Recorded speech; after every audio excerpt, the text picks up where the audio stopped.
ibibazo by'inzego zigiye kujaho siyo byabwirizwa kuraza ishinga abanyagihugu, kubera ko icatumye cerekana yuko habaye ivavanura ry'iyo ntwaro n'abanyagihugu n'igihe hasigaye haba amatora, ari amatora y'ubusuma bwuzuye bihayo bashaka batahawe n'abanyagihugu.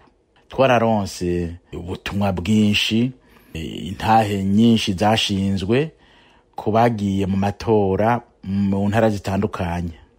Byose byari nka bimwe, bose baragutorera ku mugaragaro, hanyuma wagena mu buzu bw'igwiherero naho bikaba kwa kundi bagufata ku gakanu ati shirikarama. Urumva gusa amatora yatari amatora rero, izo nzego ziba ziyavuyemwo si inzego z'abanyagihugu, kuko amatora ntiyari y'abanyagihugu. Ahubwo abanyagihugu babwirizwa kwibaza bati mbega ubuhoho hasigaye iki?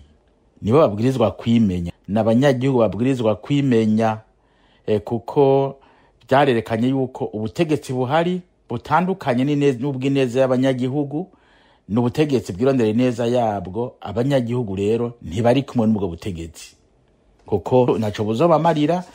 Byayibonekeje haheze imyaka 20, n'ubu bizobandanya uko, nta na kimwe buzovamwo.